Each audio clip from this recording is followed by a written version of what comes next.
everyone, my name is Kristen and welcome to my Cathedral garden. If you're new here, I am a second year homeschooling mama to 4 kiddos.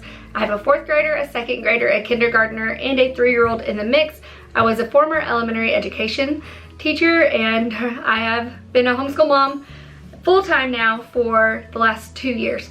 So today I wanted to just take some time to talk to you about something, just an idea that kind of came to my mind a little bit one day talking to a friend on here. Actually, it was Nina from Danina Farms, about writing kind of a letter to myself, but not to my younger self. I know we've all heard the songs, like the country songs, and I think there's even a song by Mercy Me called Dear Younger Me. And so we know the concept of writing a letter to our younger self, as if like you could go back and tell your younger self something. What would you say? And so I thought about that, but I thought about it, what if I could do that in reverse? What would I say to older me? What would I hope that I would remember about this season in life and the season that I've just come out of, which was a bunch of littles. Nobody reading yet, pre-K under. What don't I want to forget? And what do I want to make sure that whenever I'm older, an older mom, and just out of this season of what it feels like just treading water and holding everybody afloat, what do I want to remember and what do I want to do for those moms that are now behind me in the season that I just got out of? So this is kind of a take on a Dear Younger Me letter, but it's a video and it's to my older self. So it's kind of a dear older me, everything I want to remember and not forget about this season and what I hope to do and to be as an older mom. Okay, I also wanted to mention that this video is a collaboration video. I have linked the channels down below that are participating, and so once you're done here, please go check them out. You won't regret it. So yeah, join me. Okay, so you're probably gonna hear kids screaming because they're outside playing. I've got one playing basketball again, so you're gonna hear a lot of probably background noise. It's okay, we're just gonna roll with it because this is the time that I have.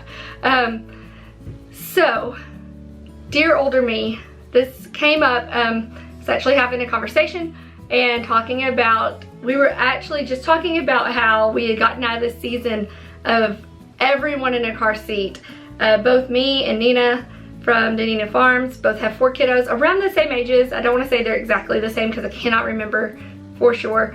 But basically we only have one in a car seat, one left in a car seat. And for me, my oldest is 10 and my youngest is 3. So this has been a decade of car seats, and by the time my 3-year-old is done, it will have been almost 15 years with someone in a car seat that cannot buckle and unbuckle themselves. And I laughed with her because we remembered the freedom that it was when that first kid was able to unbuckle himself or herself. And if you are watching this and you are a mama of little ones that are still in a 5-point harness, it is a glorious day. I will tell you that. Like, you kind of dream of it. You're like, what will that be like? It's awesome. It's so fantastic. It is so freeing when that first kid is able to do it.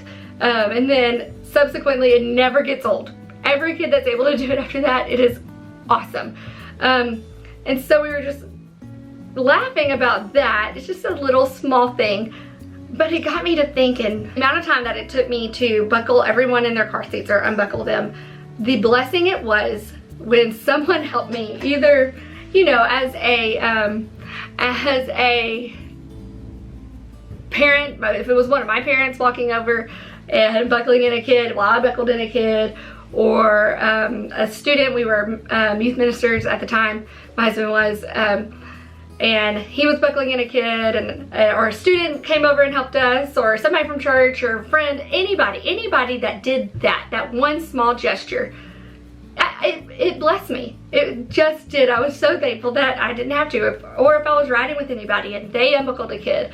I mean, it was so small and it meant so much. And so that was one thing that as a mom that is on her way out of that season that I want to remember whenever we are done with car seats.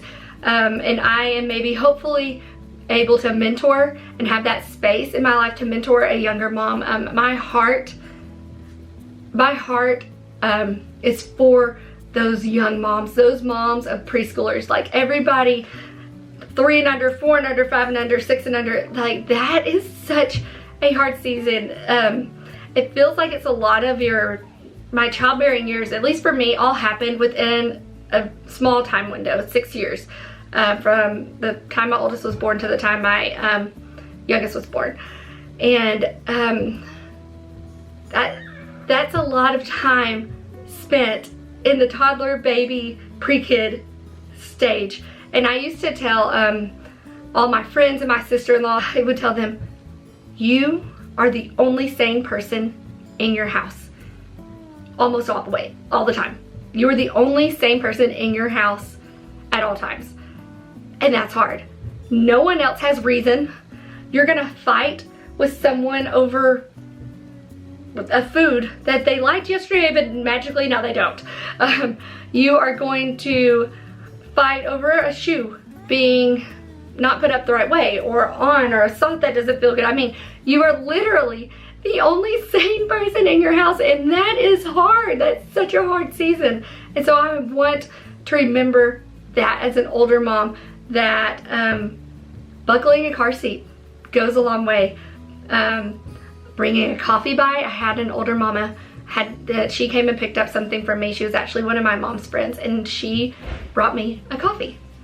And it meant so much to me, because at the time, I didn't have the extra funds to go and get one. I did not have the time in my day to go get one because of nap time schedules that were happening both in the morning and in the afternoon. And who wants to spend the amount of time that would take to get you to order coffee and get it buckling and unbuckling kids? So just somebody bringing me a coffee, that meant the world. So that's another thing I hope I remember, just what a token and what a refresher to my soul that something as simple as a coffee was in that season. And it was just hey, I see you, you're doing good work, Mom, and you are worthy of this. And that's what it communicated. And it was so easy. It was so easy, and I'm just so grateful. So I hope that I remember what those little tokens meant. A text that said, hey, I see you on Facebook and you're doing such a good job. I just wanted to let you know that your kids are precious, like things like that. People have come along behind me as I've gone on this journey, this motherhood journey, and have encouraged me. And I hope that my older self, I don't forget the way that made me feel. And I don't forget the way that it just put wind under my sails, especially on those hard days, because we all have them. We all have them. No one is immune. So that was another thing that I hope that I remembered, that a coffee, a text, those mean the world. Obviously coming by and grabbing a kid and saying, go out and do whatever errands you need to do guilt-free. That was amazing. Always. It didn't happen often because, as you know, everyone has their own lives, and that makes sense. But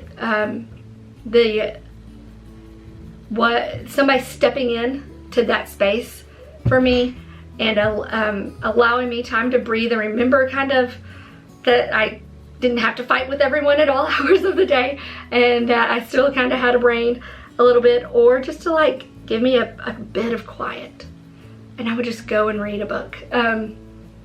That was life-giving. That was so life-giving to me. So I hope as an older mom that I remember to stop by. And it may be an inconvenience to me. I may not know all the rules and regulations and how whatever mom it is that I'm stepping in for does things. I hope I remember that it doesn't matter. It doesn't matter. If they do everything correctly or if nothing's done correctly, it doesn't matter. If they let them watch TV all day. The fact that they are there and they are saying you are worth this means so much. So I guess basically the whole theme that I was thinking about with this dear older me is that I hope I am able to communicate to another younger mama You are worth this. The job you are doing is worthy. The job that you feel called to and that the Lord has equipped you for and that you feel like you're drowning in because it's hard.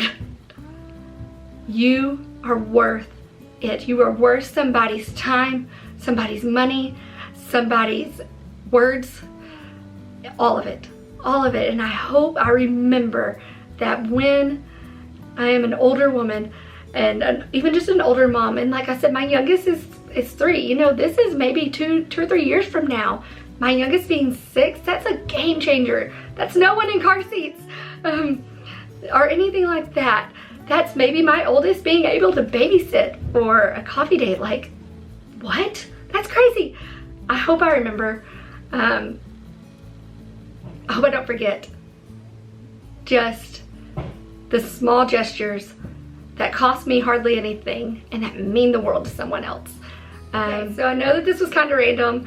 I hope it made sense. I hope it communicated, because I didn't do it in a letter format. I thought about just writing it out as a letter and kind of reading it to you, but that felt not organic enough. I really want to be real on here, and obviously, I mean, my hair is up in a ponytail.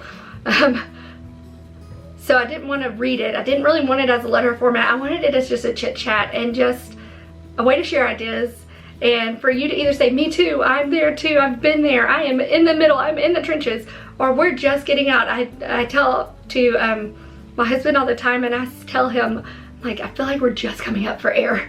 Like, we've been holding our breath and just fighting so hard, you know, in the trenches of kids, that we're coming up for air now, and it's just different. It's a very different feeling. There are, of course, now on the other side of that air there are other things and trials and issues that are going to be waiting for us, I have no doubt. But I hope that it made sense, and I hope it came across.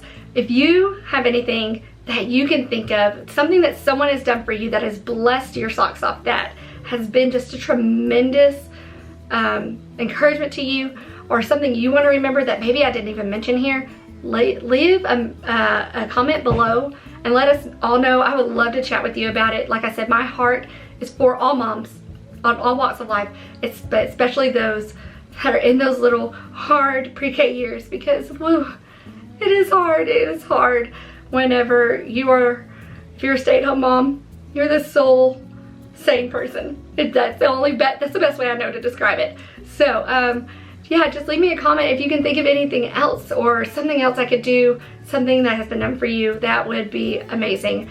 Also, don't forget to subscribe if you haven't already. Those of you that have subscribed, I just wish I could hug every single last one of you. It means so much to me.